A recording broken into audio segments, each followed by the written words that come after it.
Brady Breeze 3, part 3 for the third time this year. I think this is gonna be the game of the week.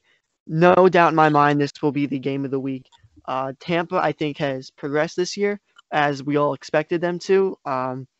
They really didn't have any off-season training, so it's hard with that many big names in the locker room. It's hard to win football games. I mean, not that it's hard to win football games. You can't. It's not like a win now type of thing. You need a year or two to develop that. And with Brady, he's not getting any younger. So I mean, obviously that's why he went to Tampa Bay, in my opinion. You got as opposed to developing a receiver in New England for the next 5 years. Get some proven guys down in Tampa Bay. Gives you the best shot to win another championship. But I want to turn it over to you guys. I need scores for this game because I think this one's going to come down to the wire. It's going to be classic Tom Brady in the clutch, 31-30. Tampa takes the game. I can't see Tampa putting up that many on the Saints defense. I think Brady will have a but good they put game. up 31 on Washington's defense, who is no slouch by any means. Yeah, you're right. I mean, I know. No, I mean, I gave my take earlier on in this game. I think Breeze takes it just because of I think that Bucks defense is just not there. And that's a valid point as well. And you don't see a lot of Super Bowl contending teams that have middling defenses, even bad defenses, I would say, get to the Super Bowl, especially beating a team like the Breeze or the Saints. And Breeze has turned into a game manager. Obviously, I mean, he's in his last year. He's not. No one's expecting him to be that Breeze from 5 years ago. But the playmakers they have on offense with Kamara, Thomas, and the Harris guy, who I think had like near 100 yards last week, and they've got Emmanuel Sanders. They've got a lot of guys they can throw to. So Breeze, has the ability now to be that game manager. And I think, and you're right. I think the Bucs offense putting up that many on Washington is kind of at least a positive from what they did, what the defense didn't do. But then it comes down to, you saw them put up 3 points earlier on in the season, and I don't think they'll go that low, but it's hard for me to gauge there's that big of a jump. It's like a 30-point swing from earlier on in the year. I think the Saints defense is still a top 4 or 5 defense in the league.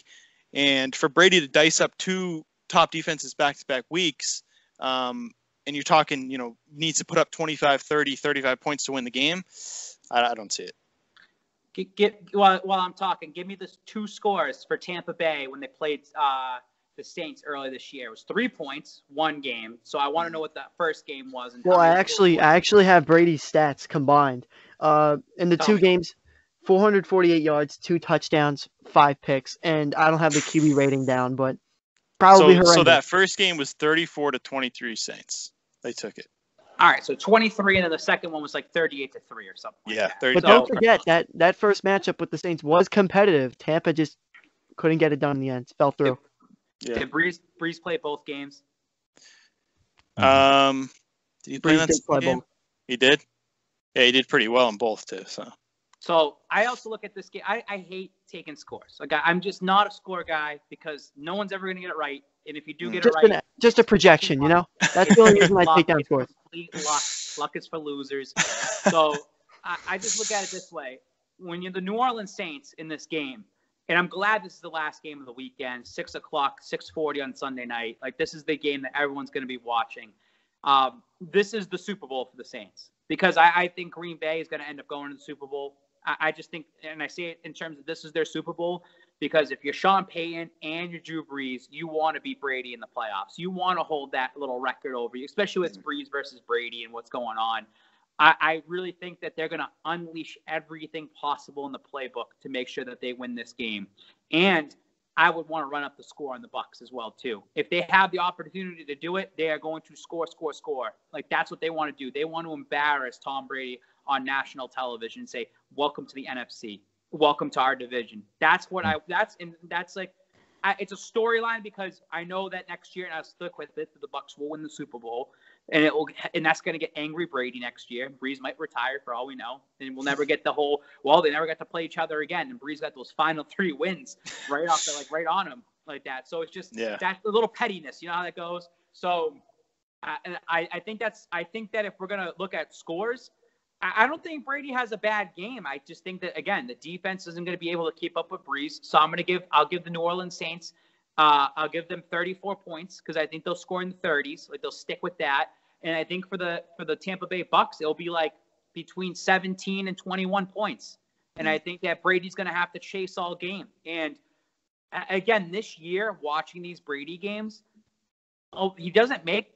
I know he's made mistakes, but a lot of the times, sometimes receivers just can't catch his ball. Like, they can't catch it. They can't catch the throw. Like, it's right there, perfect window. Sometimes it just doesn't happen. I think we might see that a couple times this game, where Brady might throw it to Gronk on third down. It just hits Gronk's hands. It's just barely out of his reach, just on his fingertips. It's right there. That's not Brady's fault. Again, the narrative shouldn't be afterwards that Brady lost the game. You say if they score 17 points, and it's 2 touchdowns for Brady, he's not going to throw any I don't see him throwing any interceptions. I see him, if they get the ball first, he's going to try to run the clock down. He's going to try to eat that clock as much as possible. And I think that with the Saints, when they get the ball, they're going to try to go right down the field quick. Like, they're going to try to score. That's the way I see this game kind of unfolding. So I'll say 34-17. I think that, because when you look at the score, you didn't even watch the game, like, oh wow, they got their asses handed to them. I think it'll be a closer game, but then, like, New Orleans just takes it away in the fourth. Almost like in week 1. Yeah, just something like that. And again, it's building up the storyline for next year. And if I'm the NFL, you don't need Brady. You don't need Brady in the Super Bowl this year. You don't need him to win 7 this year.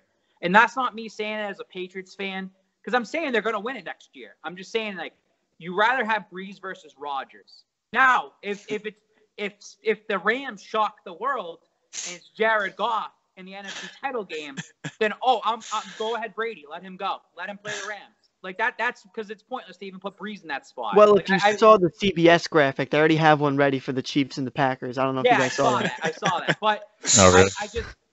I think Breeze versus Rodgers, because this could be their last time together playing against each other. NFC title is kind of like the tip of your hat. Like, that's what it is. Like, that sells for that. But you're gonna have a pissed off Brady coming into 2021, and I want to see Brady's offseason where he's gonna be there next year. He's not going anywhere. He's not retiring, and I want to see him take super control of that team. And I think they go 14-2 next year, or they go 14-3, whatever it is, and they win. So I don't see them winning. And if Tom Brady wins this game, and I said this, I put this on a tweet, and I flipped it around because I thought the Seahawks were going to win. But you have the potential of Brady versus Breeze, and then Brady versus Rodgers, and that sells as well too. So it would be great to see that back to back. And if the Tampa Bay Bucks win this game, they will go to the Super Bowl. They will beat the Packers next week. So yeah, I think the only way I can see the Saints losing is if Breeze just, like, completely shits the bed and just does terrible, which I don't really see him doing, just because their team is very, Sean Payton runs a really tight ship, and I don't really see many mistakes being made there, especially with Kamara and Michael Thomas. You got 2 really good safety blankets there for Breeze. So, like you said, Babs, I think this just isn't the Bucs' year. You got to give them another year with Brady kind of being there, being in the system, having, kind of getting their shit together. Maybe getting a new head coach. I don't think Arians is really a good head coach at all. I can't see the Bucs winning this year.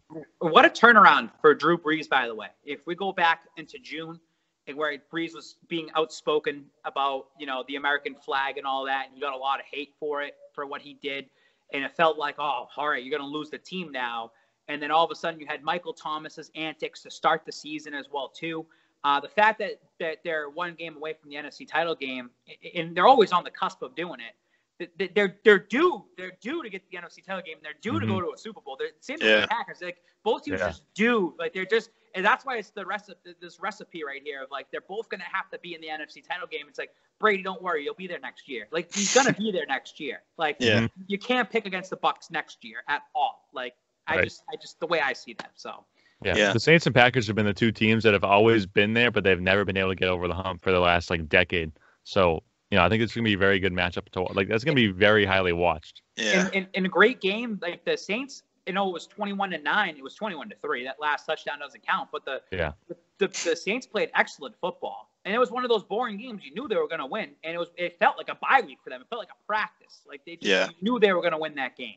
And even in that 34-23 game they had against the Bucs earlier to open the season. I mean, Breeze threw 160 yards and 2 touchdowns. I mean, even when he has a middling game like that, they're putting up 34 points. I mean, they must have had a defensive touchdown somewhere in there because I only see 3 here on the offense. But still, I mean, they're putting up 21 points with Breeze throwing 160 yards and only throwing 18 times. I mean, that's their recipe for wins now, and it's good because they don't need to rely on Breeze too much to throw, like Big Ben did with Pittsburgh and throw 50 plus times in a game. He can throw under 20 and they're still putting up 30 plus points. What's Brady's overall record against Drew Brees right now? Does anybody have that? And as I talk about it, I just want to go back to when Sean Payton was coaching against Brady. And I just kind of want to see, the fact is you can have a clean sweep against Tom Brady and Tom Brady-led team is magnificent. That's unheard of. And I just think that because of who Brady is, that's a little notch into Breeze's who's the top 5 quarterbacks of all time. And I think Breeze having that little head-to-head thing, it helps them out a little bit. Breeze is up 5-3 right now. They've met 8 times. I think they're counting their Michigan-Purdue game that they had against each other. So if you take that one out, I think Brady's only got 2 wins. So I think it's a 5-2 because I think we're on the same site, Pat. But yeah, I think 5-2. I mean, Breeze has his number without a doubt. Mm-hmm. I mean, Brady has the rings, but it's like, oh, I got you on the head-to-heads. It's something like that. Yeah. And that's something that Drew Brees fans will carry and hang over Tom Brady's head for forever. Oh, 100%. And that's what the Rodgers fans will do if they win the Super Bowl and be like, well, you played in the NFC and you didn't win. Haha, we won over you guys, even though we didn't play each other. But